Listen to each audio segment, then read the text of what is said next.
Not good, but it's fun.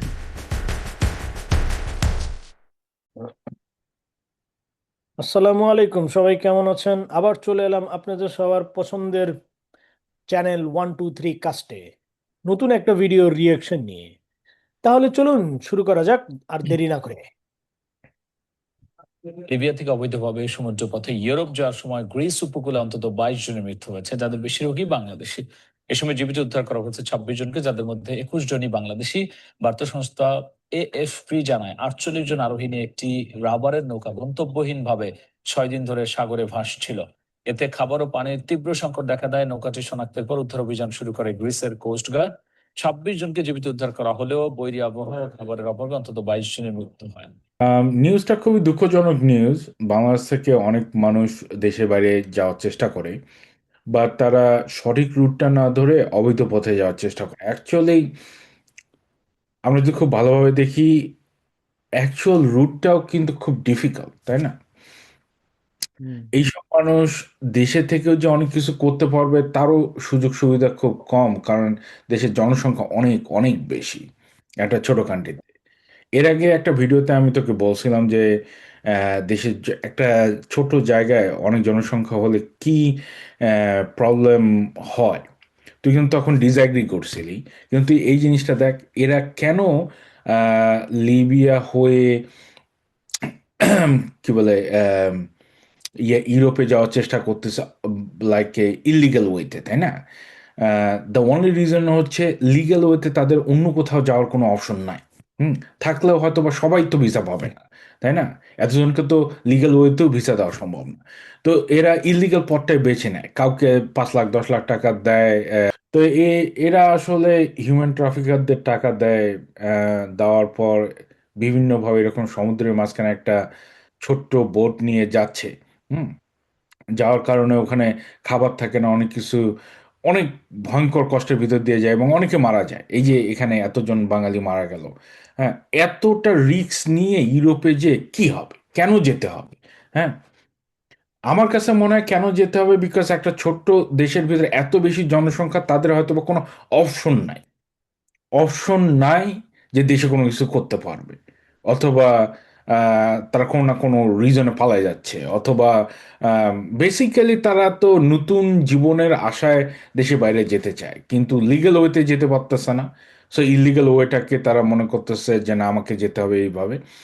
যাওয়ার কারণে on the ওয়েতে অনেকেই মারা যায়, এবং এইভাবে তো, এভাবে আসলে উচিত না কখনোই হিউম্যান ট্রাফিকারদের এইভাবে আহ, তাদের ফাঁদে পড়ে লাইফের এত বড় রিস্ক নিয়ে অন্য কোনো দেশে যাওয়া। যে টাকাটা খরচ করছে ওই টাকাটা দিয়ে দেশে হয়তো অন্য কিছু করতে পারতো, কিন্তু দেশের একটা প্রবলেম আছে বাংলাদেশের। সেটা হচ্ছে হয়তো 5 লাখ 10 লাখ টাকা খরচ করছে, ওটা দিয়ে যে সে দুটো রিক্সা কিনবে, একটা নিজে চালাবে আর একটা আরেকজনের দিয়ে চালাবে, সেটা করতে পারবে না, কারণ তার প্রেস্টিজ লাগবে। ঠিক আছে। হ্যাঁ, এটা তুই যেটা বললি যে এটার সাথে জনসংখ্যা বেশি বা কম এটার কোনো সম্পর্ক নাই, এটা হচ্ছে পার্সোনাল সমস্যা। যে স- আমি একটা এক্সাম্পল দিই। হুম। সৌদি আরবে আমি যখন জব করতাম, হ্যাঁ, হুম। তখন আমি আমি তো সফটওয়্যার ইঞ্জিনিয়ার হিসেবে কাজ করতাম মিনিস্ট্রি অফ ট্রান্সপোর্টে। ওইখানে আমি হ্যাঁ, ঠিক আছে, আমি সৌদি আরবে জব করতাম সফটওয়্যার ইঞ্জিনিয়ার হিসেবে মিনিস্ট্রি অফ ট্রান্সপোর্টে, হ্যাঁ। আমার জন্ম সৌদি আরবে। তো মেইন জিনিসটা ওইটা না, মেইন ব্যাপার ওটা না। মেইন ব্যাপার হচ্ছে যে আমি সফটওয়্যার ইঞ্জিনিয়ারিং পড়াশোনা করে সফটওয়্যার ইঞ্জিনিয়ারই হয়েছি, সফটওয়্যার ইঞ্জিনিয়ারিং এ কাজ করতেছিলাম। কিন্তু ওইখানে মানে মিনিস্ট্রি অফ ট্রান্সপোর্টে তখন ক্লিনার যারা, হ্যাঁ, বাংলাদেশি ক্লিনার, মানে 100% বলতে গেলেই হচ্ছে বাংলাদেশি ক্লিনার। তো এটা তো খারাপের কিছু না, হ্যাঁ। কিন্তু সমস্যা হচ্ছে কি যে ওরা ওখানে আম, কাজ করতে গেছে, ওরা যেই আহ, বেতনে মানে বেতনের জন্য মানে কম, মানে ওদের যে এজেন্সি আর কি কমিটমেন্ট দিছিল, হ্যাঁ, ওই কমিটমেন্টের থেকে 90% কম স্যালারি ওদেরকে দিত। হুম। তো ওদের স্যালারি দিত 200 রিয়াল মাত্র। হুম। যেখানে ধর যে আমার স্যালারি ছিল হচ্ছে প্রায় 5,000 রিয়ালের মতন, হ্যাঁ। তো আমি থাকতাম হচ্ছে ধর আব্বু আব্বু আম্মু মানে আমার আব্বু আম্মুর সাথে আমি থাকতাম, তো এখন আমার আমার তো জিরো কস্ট, ঠিক হুম আছে? আমার ফুডে কোনো কস্ট নাই, থাকাতে কোনো কস্ট নাই, হ্যাঁ, কোনো কিছুতেই কোনো কস্ট নাই, পুরোটাই আমার সেভিং। হুম তো তারপরে ওই যারা ক্লিনার, হ্যাঁ, তারা যে 200 রিয়াল স্যালারি পাইতো, হ্যাঁ, ওই 200 রিয়াল স্যালারি আবার 3 মাস পর পর পাইতো। হুম তারপর আবার ওরা যে মেসে থাকতো, হ্যাঁ, ওই মেসে আবার ইলেকট্রিসিটির বিল দিতে না পারে হুম ওই ইলেকট্রিসিটি কেটে দিত, ঠিক হুম আছে? তো ওইটার দায়িত্ব ছিল হচ্ছে ওই আহ, আহ, ওদের যে কোম্পানি, ওই কোম্পানির দায়িত্ব ছিল, কিন্তু ওই কোম্পানি টাকা দিত না বা হুম অবহেলা করতো আর কি, হ্যাঁ। তো এখন ওরা যেই 200 রিয়াল পাইতো মান্থলি, মান্থলি বা 3 মাসে এক মাসের স্যালারি পাইতো, হ্যাঁ, ওটার জন্য আবার ওদেরকে ফোরম্যানকে চাঁদা দিতে হতো। হুম 20 রিয়াল করে চাঁদা দিত প্রত্যেকজন, মানে হুম ধর যে ওইখানে যদি 1000 জন থাকতো, প্রত্যেকে হুম 20 রিয়াল করে দিত। 20 রিয়াল করে দিলেই ওরা ওরা বেতন পাইতো। হুম তে ওরা এই ধরনের মানে এত মানে অনেক সকালে উঠতো, সকালে উঠে জবে যাইতো, হুম হুম তারপরে আবার আহ, ওই টাকা দিয়ে হইতো না, তখন ওরা কি করতো, তখন ওরা পার্ট টাইম বিভিন্ন জায়গায় ওই ধর যে সুপার মার্কেটে বিভিন্ন ওই একই লেভেলেরই কাজ করতো, হ্যাঁ। তো ওই কাজ শেষ করে রাতে আবার যাইতো, কিন্তু আবার সকালে আবার ওখানে যাইতে হইতো। তো মানে শরীরের উপরে ইয়া থাকতো না, কন্ট্রোল থাকতো না। হুম তো ওরা মানে সার্ভাইভ করার জন্য ওই পার্ট টাইম জবটা করতো। কিন্তু মানে যত টাকা খরচ করে, আমি একজনকে জিজ্ঞেস করছিলাম তো যে কত টাকা খরচ করে আপনি ইয়ে করছেন, সৌদি আরবে আসছেন? হুম 5 লাখ টাকা খরচ করে আসছে।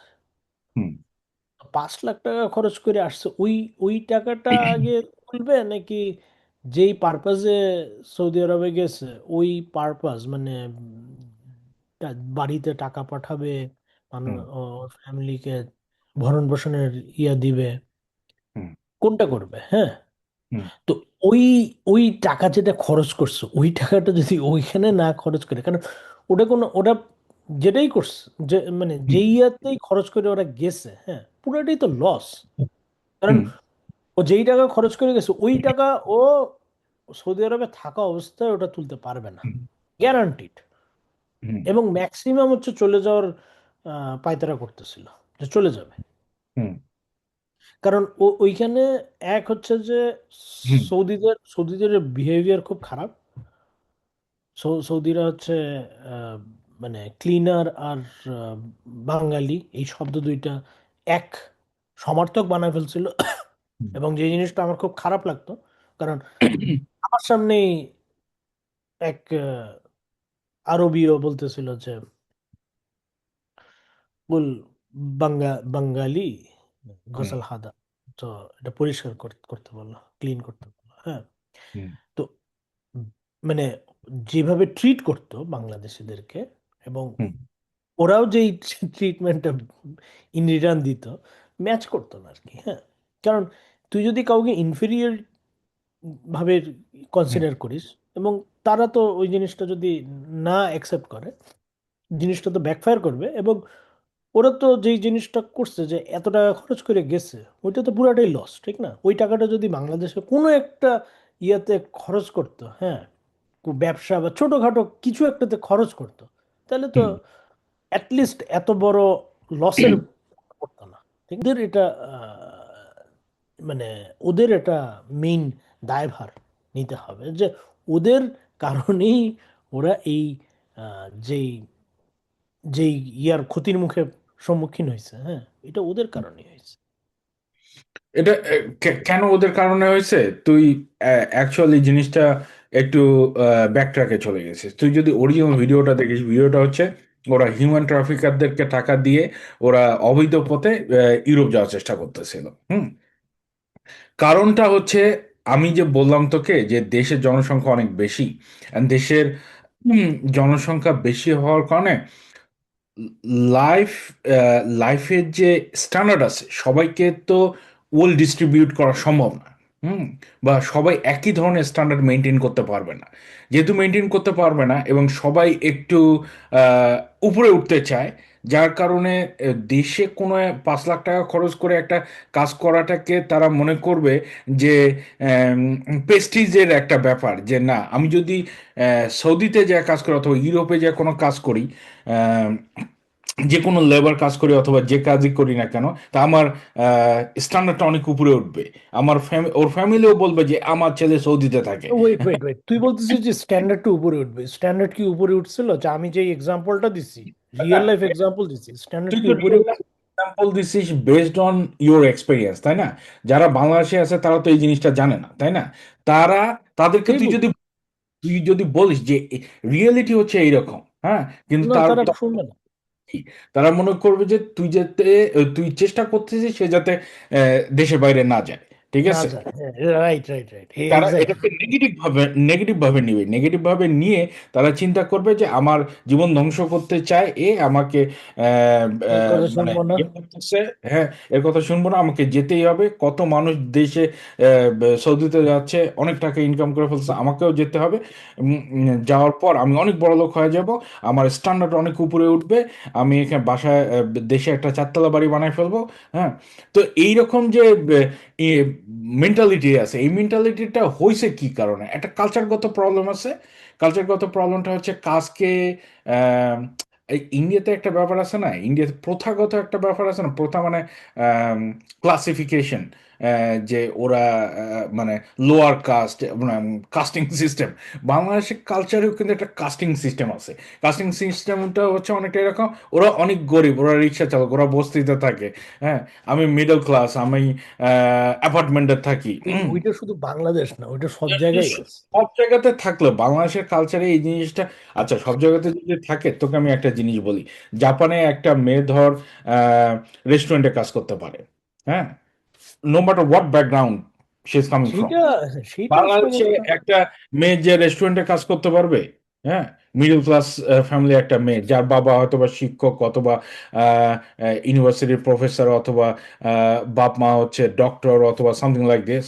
খুব খুব মানে ওই মানে ট্র্যাডিশনাল যেসব রেস্টুরেন্ট আমরা ওই যে কি জানি, সালাদিয়া সালাদিয়া হোটেল, ওইসব সালাদিয়া হোটেলে করতে পারবেন না, কিন্তু ধর যে খুব সুন্দর একটা পশ ক্যাফে, বা ধর যে ওই যে কি জানি নাম ওইটার, আরে ওই যে গুলশান, গুলশানের যেসব রেস্টুরেন্ট ওইসব। হ্যাঁ, তো মানে এইখানেও তো একটা কাস্টিং সিস্টেম, কালচারগত কাস্টিং সিস্টেম আছে, যার কারণে এইসব মানুষ মনে ওইটা করে যে না। ওইটা অ্যাকচুয়ালি আমরা ব্যাকট্র্যাক হয়ে আমরা অন্যদিকে যাচ্ছি, তো অরিজিনাল বলো। ভিডিওটা দেখ।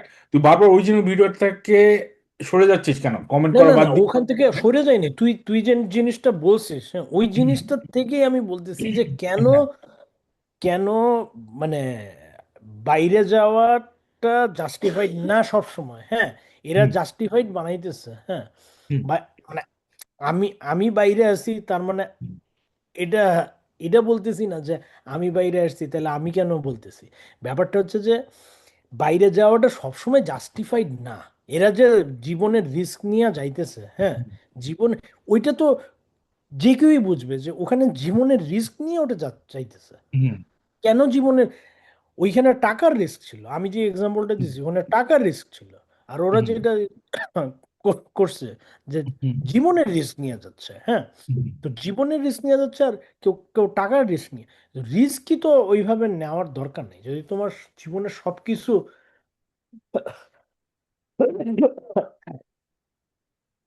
যদি জীবনের সবকিছু তুমি ইয়াতে দিয়ে দাও। হুম, তিনি বলে যে যে একদম হুম, এইগুলো ইউরোপ, কিন্তু কোথায়? ইউরোপের কোথায়? হ্যাঁ, এনিওয়ার, এনিওয়ার। এই তো এইটাই। আর মানুষ জানে না যে ইউরোপেই এখন ইয়া হচ্ছে কি জানি বলে, রিসেশন চলতেছে, রাইট? হুম, মানে তারপরে মানুষ মানে বাংলাদেশের মানুষ এতটা ডিট্যাচ না, মনে কর যে ওয়ার্ল্ড নিউজ থেকে বা ওয়ার্ল্ডের ইভেন্টগুলো থেকে খুবই ডিট্যাচ। সবাই মনে কর যে চিন্তা করে যে না, আমাকে কোনো না কোনো ভাবে যেমনি হোক আমাকে দেশের বাইরে যেতে হবে। প্রসেস আছে, প্রসেস মেনটেন করে যদি যাইতে চাও যাও, তোমার গোল কি, সঠিক পথে যাইতে পারতেছো কিনা দেখো। এখন ওরা বলবে, আমি ওদের আর্গুমেন্টটা বুঝতে পারতেছি, ওরা বলবে যে লিগ্যাল ওয়েতে তো আমি ইউরোপ কোনোদিনও যাইতে পারবো না, আমাকে সৌদি যাইতে হবে অথবা মালয়েশিয়ার যে লেবার কাজ করতে হবে, এই জন্য আমি আম, একদম সাত সমুদ্র নদী নৌকা নিয়ে চলে যাচ্ছি নৌকা ইউরোপ। মানে যে কোন এই যে কি লাইফ বোট নিয়ে যাচ্ছিল না? ওই সেন্সটাই তো নাই, ওই সেন্সটাই নেই। ওরা হয়তো বা একটা ছোটখাটো একটা বোটের মতো ছিল, ওর বোটটা মানে ডুবে গেছে আর কি। ডুবে যাওয়ার কারণে খুবই দুঃখজনক ব্যাপার যে 20 জন না 25 জন মারা গেছে, সবাই বাঙালি। হ্যাঁ, আর যাদেরকে উদ্ধার করছে তারাও বাঙালি। তো তুই চিন্তা করতে 40-50 জন, এটা কিন্তু একবার হচ্ছে না, এটা কিন্তু দেখবি যে প্রতি মাসেই হচ্ছে। হ্যাঁ, হ্যাঁ হ্যাঁ, এই যে হ্যাঁ, ইতালিতে মাসেই যাচ্ছে, এই এখানে হচ্ছে সেই যাচ্ছে ওখানে যাচ্ছে। হ্যাঁ, ওইভাবে এ, এইসব কারণেই তো বাংলাদেশিদের ইয়ে হচ্ছে আরো, যে রেপুটেশন, পাসপোর্টের যে ইন্ডেক্স এটা আরো খারাপ হচ্ছে।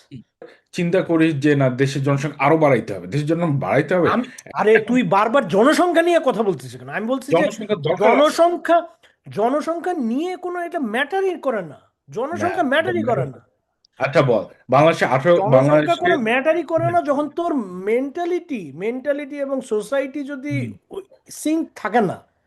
হুম, কারণ চায়না, চায়না, ইন্ডিয়া, হ্যাঁ, ইন্ডিয়াতে, Yes, ভাই। ইন্ডিয়াতে জনসংখ্যা এখন সবচেয়ে বেশি, রাইট? ইন্ডিয়া, 2.4। হ্যাঁ, ইন্ডিয়াতে, কিন্তু ইন্ডিয়াকে ওয়ার্ল্ডে গ্লোবালি সবাই কি হুম, হিসাবে চিন্তা করে, কি হুম, হিসাবে চিন্তা করে যে এরা হচ্ছে আসলে মানে আইটির হেড লিডিং পজিশনে আছে। অথচ হুম, ইন মানে যে জিনিসটা হচ্ছে এন্টায়ারলি রং। হুম, কারণ মানে আমি সবকিছু ইয়াতে ইউটিউবে বলতে পারবো না, বাট হুম, ব্যাপারটা হচ্ছে যে ওরা, ওদের, ওরা ওরা ডিপ্লোম্যাটিকলি যতটা মানে স্ট্রং, হ্যাঁ, বাংলাদেশ হুম। ডিপ্লোম্যাটিকলি স্ট্রং না। না সম্ভব। জনসংখ্যার সাথে ডিপ্লোমেসির কোনো সম্পর্ক নেই। ডিপ্লোমেসি যত একটা দেশের যতটা উন্নত, হুম, তুই ইয়ার কথা দেখ, যে বাংলাদেশের কথা দেখ, বাংলাদেশ এখন ইউএ, যে আমেরিকা থেকে ইয়া করতেছে কি, পারমিশন নিতে চাইতেছে যে আমরা হুম, তেল নিব কিনা, হুম, হরমুজ ইয়াতে প্রণালীতে আমরা ইয়া পাঠাবো হুম, কিনা, অয়েল হুম, ট্যাঙ্কার পাঠাবো কিনা। ঠিক আছে, হুম, ডিপ্লোমেসি তো ইয়া নেই, ঠিক নাই। হ্যাঁ, হুম। যেই দেশের ডিপ্লোমেসি ঠিক নাই সেই দেশ কিভাবে তোর ইয়া করবে? যেই দেশের মানুষ হচ্ছে উম, যে ইন্ডিয়ার, ইন্ডিয়াও এই একই কাজই করে, কিন্তু ডিপ্লোমেসি তো ওদের ঠিক আছে।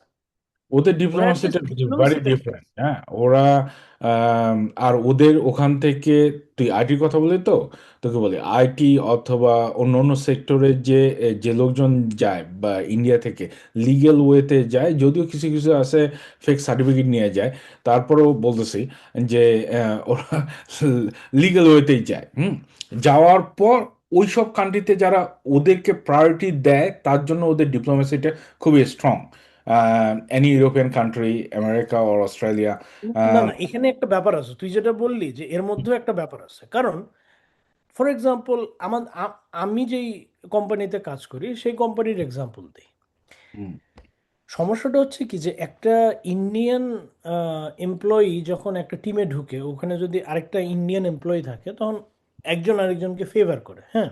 হুম, হুম, কিন্তু একজন 100%। বাংলাদেশি যখন একটা টিমে ঢুকে এবং আরেকটা বাংলাদেশি যখন ওই টিমে থাকে হুম, অলরেডি, হ্যাঁ, হুম, তখন ওই বাংলাদেশিটা চেষ্টা করে যে ওই যে বাংলাদেশি নতুন ঢুকছে ওরে হুম। কেমনে বাইর করা যায় ওই টিম থেকে। হ্যাঁ, হ্যাঁ, হয় এক্স্যাক্টলি দেশ এটা। থেকে বাইর করবে, নাহলে ওই টিম থেকে কেমনে বাইর করবে। হ্যাঁ, এটা কালচারগত সমস্যা। তো এটা এই যে শুধুমাত্র এটাই তো সব বলতেছি যে জায়গাতে, সব এ- এ- জায়গাতে। ইন্ডিয়াতে, ইন্ডিয়াতে ইভেন ইভেন ইভেন ইন্ডিয়া, হুম, ইন্ডিয়ান এবং পাকিস্তানিও যদি একই টিমে থাকে, ওরা নিজেরা নিজেদেরকে ফেভার করে, একে হুম, অপরকে ফেভার করে। হুম। যেখানে বাংলাদেশিকে বাংলাদেশিরা ফেভার করে না, সেখানে ইন্ডিয়ান কিভাবে বাংলাদেশকে ফেভার করবে? না, তা তো অবশ্যই, এটা তো মনে কর যে 100% সত্য সব জায়গার জন্যই যে হোক। আপনার খুব দুঃখজনক ঘটনা। এই এই ভিডিওটা আপনারা, আমার আমার কাছে মনে হয় যে আপনারা দেশের বাইরে যেতে চাইলে সঠিক পথে যাওয়ার, লিগ্যাল ওয়েতে যাওয়ার চেষ্টা করেন। আর এইভাবে জীবনের রিস্ক নিয়ে যাওয়া তো কোনো মানে হয় না। ইটস এ টাকাও নষ্ট, নিজের জীবনটাও গেল, আবার আপনি ইলিগাল হতে যাচ্ছেন, ওখানে যে কি করবেন তারও কোনো ঠিক ঠিকানা নাই। আহ, এখন ওয়ার্ল্ড খুব অ্যাডভান্স হয়ে গেছে, ব্যাংক থেকে শুরু করে সবকিছু খুলতে গেলে অনেক আইডি টাইডি লাগে। এইভাবে যে কারো আম, কাছে স্লেভারি করে তো লাইফ লিড করার কোনো মানে হয় না। হ্যাঁ, এগুলোর থেকে বাদ দিয়ে যে টাকাটা ওখানে খরচ করতেন ওই টাকাটা দিয়ে আপনি দেশে কিছু করার চেষ্টা করেন, দেখবেন যে অনেক কিছুই করা সম্ভব। হুম। কে কি বললো না বললো, আত্মীয় স্বজন কি বললো না বললো, সমাজ কি বললো না বললো, ইজ ডাজন্ট ম্যাটার। আপনি তো আপনার অনেস্টলি পেট আপনার জীবন। হুম। খাচ্ছেন, তাই না? আপনার পেট আপনার জীবন, আপনি আপনার জীবন সিদ্ধান্ত নিবেন। এবং সিদ্ধান্ত নেবেন। দেশের বাইরে যদি যাইতে চান তাহলে পরে আগে ঠিক করবেন যে কোন দেশের, ওই দেশের অবস্থা কি, হুম। অর্থনৈতিক অবস্থা কি, এবং ওই দেশে গেলে পরে আপনি কি করবেন।